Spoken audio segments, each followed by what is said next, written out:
So one thing that was actually just mentioned was smart charging, and another keyword that keeps popping up is reliability. It is great if we have the trucks and if we have the chargers, but if the chargers don't work, and it's not just that. We know smart charging from the electric car industry, and it is something that is even more important for the trucking industry because, well, money. And with that, I want to welcome our next speaker to the screen, Heiko Bayer from the Mobility House Solutions. Heiko, we are not talking about 2 or 3 zeros here. Smart charging can save a hefty chunk of cash, isn't that right? Absolutely, it can. And all right. Yeah, sorry. I just wanted to introduce your presentation. So reliable eTruck charging at the lowest possible energy cost. Heiko, the stage is yours. Thank you, Carla, for the intro, and also thanks for Christoph and Christian for sharing their experience. And that matches a lot of experiences we have as well. And today I want to give you an update and an insight of what we do when it comes to providing reliable charging solutions and looking at the total cost of ownership of fleets and help our customers and partners to reduce exactly those. First of all, I want to start with a quick update and intro of Mobility House for the ones who don't know. Mobility House is a charging and energy optimization company, and we have a dedicated setup to optimize the so-called battery flexibility and create value for our customers and other participants in the industry. We are structured into 3 business units. One business unit is charging, where we are basically a hardware retail store and serve many customer segments with charging hardware. We are also have a business unit that is called TMH Energy, where we commercialize our battery flexibilities, for example, our stationary assets, which are about 100 megawatts in size. And we also just introduced our global first B2G offering with the Renault Group in France. Today, I'm speaking to you as Mobility House Solutions, and we are fully focusing on fleets. We develop and provide end-to-end fleet solutions for our customers, and we also develop and implement our own charge and energy management system, ChargePilot. We have done that at about 2,000 fleets currently, and amongst those 2,000 sites, we have about 100 plus heavy-duty depots, which we consider bus and truck depots. And for those depots, TCO is especially important. So what are the challenges that we see in the industry, that we see at partners and at customers? And some of the challenges that I list now have been also shared by Christian. And so first of all, when we look at trucks, when we look at buses, we see a really high energy and power demand. Each truck can charge up to several hundred kilowatts and typically consumes something in between 50 and 80 megawatt hours per year. So saving on that makes a really big impact on the total cost of ownership, which is another challenge of fleet operators, because they in the end decide if switching to electric makes economic sense. But switching to electric comes with not only high complexity in the trucks itself, but also in establishing and operating charging infrastructure. The trucks must be on the road, meaning mobility is key, and therefore smooth operation is key. Many of our customers and partners are not only switching to electric, but they also switch to local energy production, meaning PV and storage, and their integration into the overall ecosystem becomes more and more important. And especially looking into the future, we see a pretty rapid development of technology, of requirements. And so it is really important that customers today or operators today choose a setup that does not lock them into any vendor dependency. And so all of these challenges need to be addressed, and probably many, many more that we ourselves are not aware of, but we are focusing heavily on addressing these challenges. And we do that by offering end-to-end solutions to our customers in general, meaning wherever you need, from planning, building, over reliable operations to the actual reduction of TCO, we either have an in-house solution for that, or we partner up with established players, EPC players in the field, to provide that to our customers. A couple of examples in here, which are in our experience extremely important, is when choosing charging infrastructure, you need to choose a system and choose partners that enable you to go with one infrastructure provider or one manufacturer today, and maybe another one in the next RFQ 2 years down the road, because requirements change, market prices change, and even availability of charges do change. Second, especially important in the fleet and depot environment, is the integration of existing dispatching and fleet management systems. You can reduce the total cost of ownership much better if you know the status of your vehicle fleet, if you know the schedules, if you know the target SUCs, and if you can integrate them into your charge and energy management systems. And then, of course, what we focus heavily on and where we have our core as Mobility House is the reduction of TCO, the charge and energy management itself, meaning to peak shaving, dynamic load management, integration of renewables, and all that in a hardware neutral way. And then further on, also the integration of vehicles into energy markets to basically, in the end, reduce the energy bill of our customers. And for that, we can also become an energy supplier in the different segments that we serve.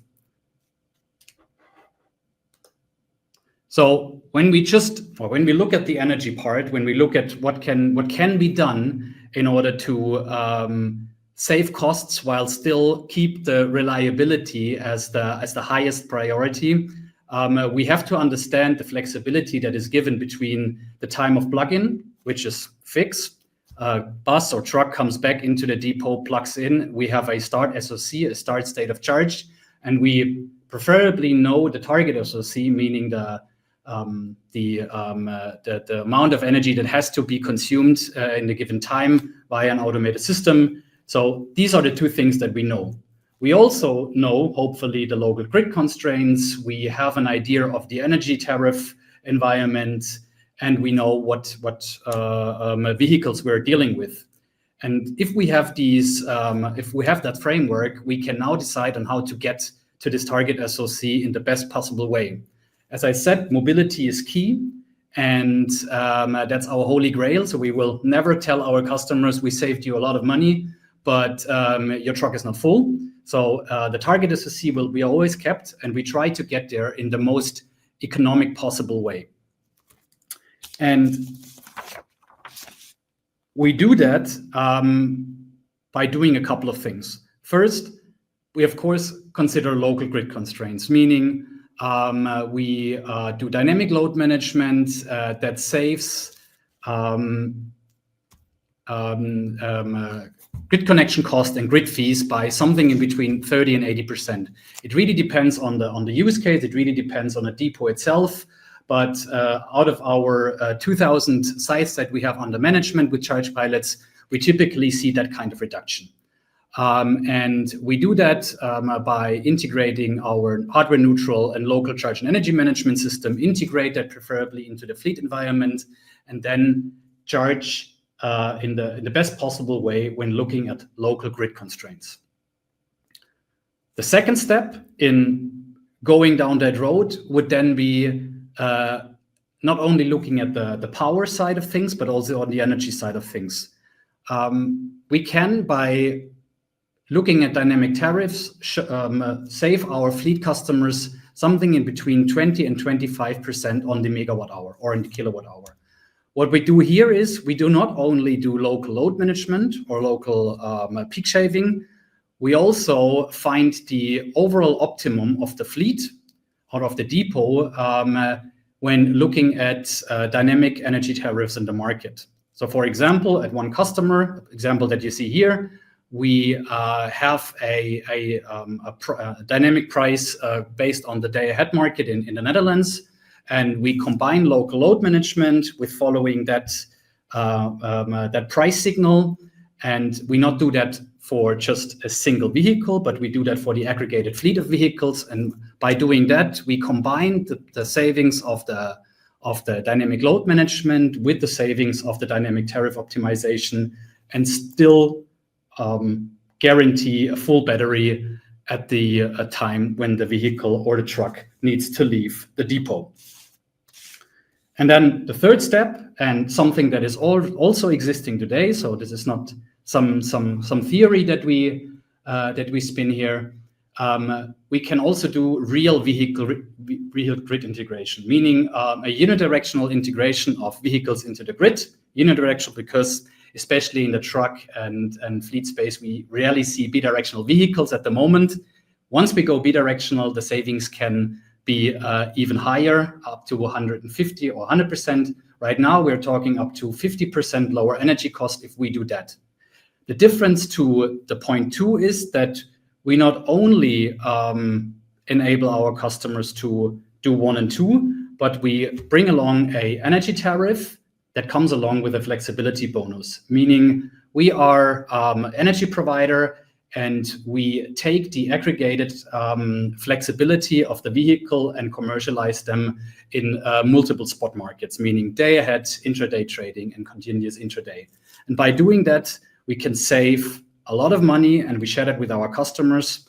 And by sharing these commercial values, we realize the reduction in energy cost. And as you can imagine, 20 and even 50% reduction in energy cost has a really hefty impact on the TCO of electric fleets. And that's why more and more of our customers who are currently at point 1, at the dynamic load management part of things, are now heading together with us into 2 and 3. Looking at a concrete example, we take a quick look to Amsterdam, where we have our first rollout examples in the combination of those things. We, together with ChargePilot, with our charge and energy management, we helped GVB electrify their bus fleet, meaning the whole public transport of Amsterdam, when it comes to electrified buses, is managed by ChargePilot. And we also have a bus depot at Amsterdam Schiphol at the airport together with another operator. In total, we're talking about 15 megawatt of charging power under management for these fleets. And in several locations throughout Amsterdam, we do charge and energy management to ensure depot and grid restrictions and to enable most efficient charging. What we've now started there as well is the rollout of number 2 that I showed you, dynamic price optimization. We have rolled out this now across different locations, and that's where we get the exemplary cost savings of 20% from. That being said, what is also important to mention, while we do that, while we do dynamic load management, and while we reduce energy costs by 20%, we still enable our customers and ensure our customers that the buses are full every day. So 100% fulfillment rate when it comes to target SOC are considered here as well. Question now, how can we do this? Or how do we do this from a technology point of view? First, we need to have a behind-the-meter load management, which is our ChargePilot. That's how we connect to the chargers on site. That's how we connect to the vehicles. We then do dynamic load management. We integrate battery storages if they're available, and we also consider local energy production like PV. Once we have done that, we can aggregate, or in parallel to that, we can aggregate the commercial or the capacity of the vehicles and aggregate that the battery flexibility and put it to use in the energy market. We do that through one, our flexibility aggregator platform, and second, through our flexibility trader. All of that is developed within Mobility House, and that enables us to provide a end-to-end solution to our customers. We don't have technology breaks in between, and our customers and partner can choose together with us what part of the technology portfolio they want to choose or they want to use right now or in the future. We have many customers who start with us in the load management field, saying right now the biggest problem in the market is, or their biggest issue right now is, as we have heard in the presentation before, the grid connection is not sufficient to enable charging with multiple high power chargers. So we start with that. We provide reliability. We make sure that the chargers are working. We make sure that everything that can be locally addressed is addressed with our Charge Pilot. And by doing that, we build trust. We build trust in the system. We build trust in e-mobility. And we build the trust in the fact that the vehicles are full the next morning, the next afternoon, whenever they're needed.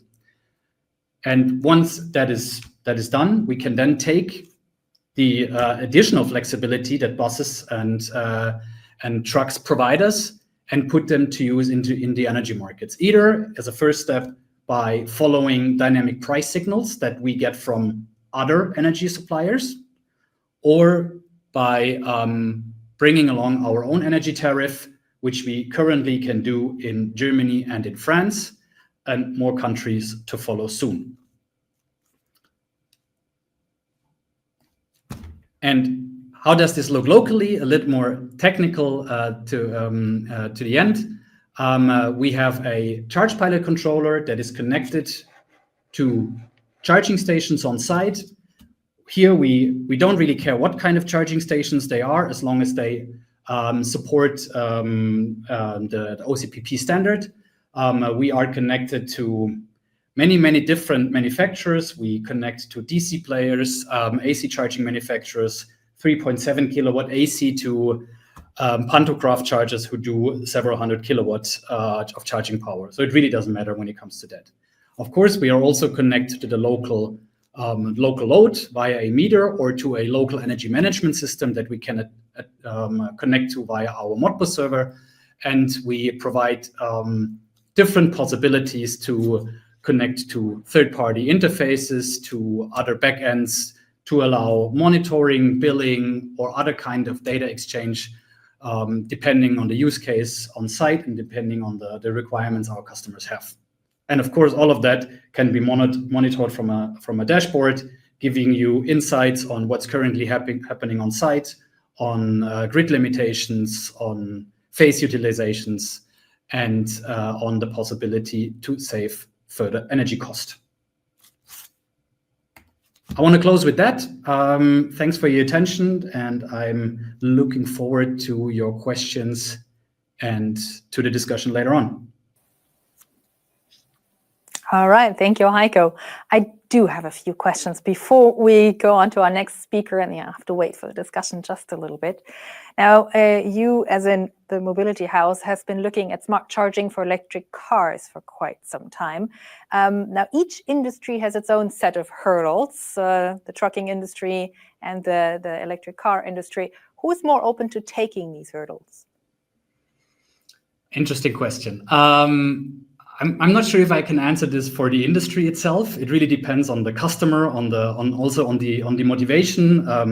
As in the previous presentation, they told that the owner itself of the company is really involved into these things, so that helps a lot. And it doesn't really depend on the segment and on the industry. But what we see, especially in the truck space, is, and in the logistics space in general. So logistics, both doing AC and DC and truck electrification. Here it's part of the essential business. Here, doing fleet electrification right is not just something that you do to reduce your emissions, but that connects to the core of your business. And so the requirements are more strict, but also the openness for innovative solution is a bit higher, and also maybe the priority that the management is giving these topics is a bit higher than in electrifying a company car park, for example. Okay. And how long until we no longer talk about case studies, but when is smart charging for electric trucking fleets a reality across the board? I think it's a reality today. I mean, we have electrified 2,000 sites. Not all of them are truck sites, of course, but we see that once trucks or buses, it's the same when it comes to power requirements and energy requirements, get charged, smart charging becomes an immediate issue because the charging powers and the energy need is just so much higher. So I think it's reality today. The trucks are coming now, the vehicles are there, and we see an extreme upside and uptake on interest from the logistics sector for these topics. Okay, Heiko, thank you so much for your presentation. Like I said, you have to wait for the discussion just a little bit. I will announce one more speaker, and then I will call you guys all back to the screen, and we can talk a little bit more about the future of the electric trucking industry and how to get these large EVs charged. So thank you for now, Heiko.